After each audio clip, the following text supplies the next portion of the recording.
नमस्कार, मैं हूं जोनी कुमार और आप देख रहे हैं मेरे साथ सिटी तेल का। इस वक्त की सबसे बड़ी अपडेट आपको देने जा रहे हैं कि भिवानी का जो बस डिपो है उसमें आखिर क्या क्या सुविधाएं दे रखी है जो यहाँ के जो प्रबंधक है उन्होंने, और जो लोगों को अभी तक क्या क्या समस्याएं हैं उन समस्याओं को जानने के लिए हम यहाँ के जो प्रबंधक हैं दीपक काकू जी, उनसे बात करते हैं आखिर किस प्रकार की अभी तक लौकिक समस्याएं उनके सामने आई है और किस प्रकार से उन समस्याओं का अभी तक निदान किया गया है। तो जी सर, सबसे पहले हमारे चैनल पर आपका स्वागत है।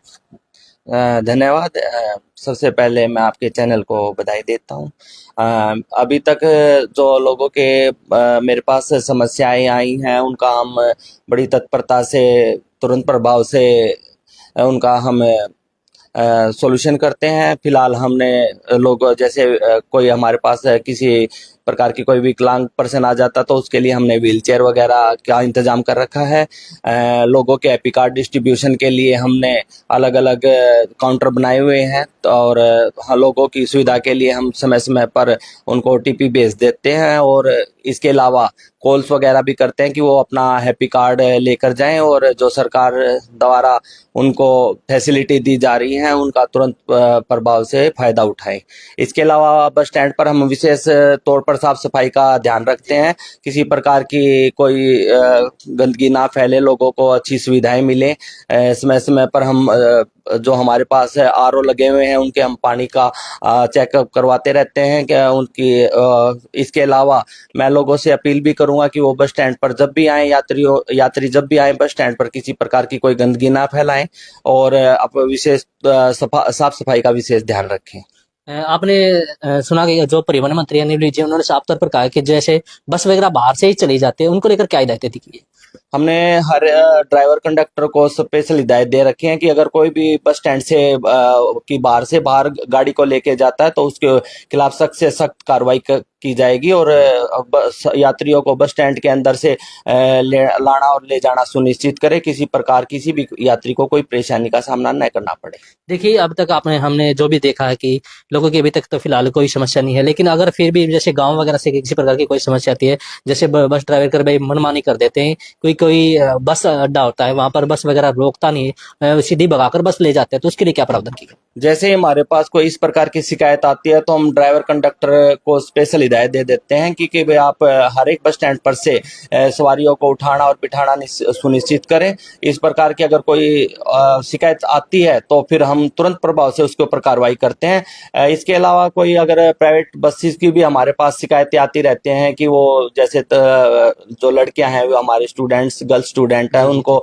बिठाते नहीं है, तो जैसे शिकायत प्राप्त होती है हम आरटीए साहब को इस बारे में अवगत करा देते हैं और वो तुरंत प्रभाव से इस पर संज्ञान लेते हैं। देखिए, बात करें तो अनिल विज ने एक बार अम्बाला के अंदर छापा मारकर साफ तौर पर जाहिर कर दिया था कि जैसे फूड के जैसे खाने बिक्री की जो चीजें होती हैं उनके ऊपर सख्ती हिदायतें दी थी, जैसे एक्सपायरी जो कोई चीजें निकली थी, तो उस टाइम पर आपने किस प्रकार के जो दिशा निर्देश दिए गए? हमारे यहाँ पे डिपो लेवल की कमेटी है तो वो हर हफ्ते जो जो हमारे पास यहाँ पे खाने पीने की दुकानें हैं वहाँ जाके चेक करती है। इसके अलावा खाद्य विभाग की भी टीम यहाँ पर आई थी, वो सैंपल्स वगैरह लेके जा चुकी है और जैसे ही हमारे को इस बारे में कोई नेगेटिव रिपोर्ट मिलती है तो हम तुरंत प्रभाव से कार्रवाई करेंगे इसके ऊपर। देखिए, कुछ दिन पहले हमने यहाँ पर देखा था कि जो टॉयलेट वगैरह है उनकी साफ सफाई काफी अच्छी हो रखी है, तो इस बारे में जैसे आपने क्या निर्देश दिए गए हैं भी, क्या लोगों को अपील, लोगों से भी क्या अपील करना चाहेंगे भी, जो अपने साफ सफाई कर्मचारी है उनसे भी क्या अपील करना चाहेंगे? हम बस स्टैंड पे साफ सफाई का विशेष ध्यान रखते हैं। जैसा कि माननीय परिवहन मंत्री अनिल विज जी ने दिशा निर्देश दिए हैं कि भाई बस स्टैंड पर साफ सफाई का विशेष ध्यान रखें, तो उनके जो ऑर्डर्स हैं उनको हम फॉलो कर रहे हैं और हम यात्रियों से भी निवेदन करते हैं कि वो जैसे बस स्टैंड पे आए किसी प्रकार की कोई गंदगी ना फैलाएं, टॉयलेट्स में साफ सफाई का विशेष ध्यान रखें और मेरे जो सफाई कर्मचारी है वो काफी मेहनती है, वो समय समय पर बस स्टैंड पर साफ सफाई का विशेष ध्यान रखते हैं और टॉयलेट्स का भी विशेष ध्यान रखते हैं और किसी प्रकार की कोई गंदगी वगैरह मिलती है तो उसको तुरंत प्रभाव से साफ कर देते हैं। देखिए, जो टिकट कलेक्टर होता है, कई बार क्या होता है कि उसकी फैमिली वगैरह से मान लिया या कोई उनका कोई निजी आदमी होता है तो वो टिकट नहीं काटता, इसके लिए भी कि कोई प्रावधान किया गया है, क्या कहना चाहिए?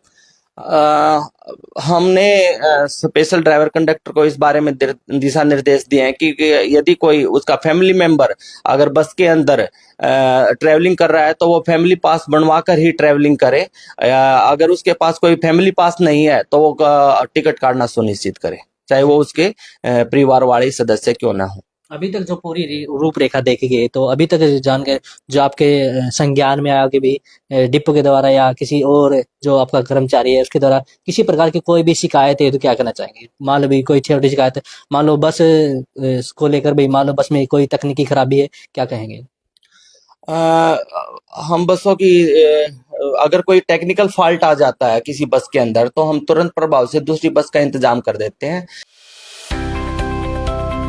अब किसी भी प्रकार के दर्द से क्यों होना परेशान जब ऑर्थो चार्ज कैप्सूल हो आपके पास। सभी प्रकार के दर्द में आयुर्वेदिक पद्धति पर आधारित रामबाण इलाज कबीर औषधालय का ऑर्थो चार्ज ऑयल कैप्सूल और सिरप आपको देता है तुरंत आराम। अनेक प्रकार के दर्द जैसे sciatica, spondylitis, rheumatic pain, arthritis, lumbar pain, सभी दर्द को दूर करने का रामबाण इलाज 100% आयुर्वेदिक जड़ी बूटियों से बनाया गया ऑर्थो चार्ज कैप्सूल और ऑयल एक बार प्रयोग में अवश्य लाएं। अधिक जानकारी के लिए संपर्क करें। एड्रेस कबीर औषधालय, सेक्टर 14, सोनीपत, दिल्ली, NCR।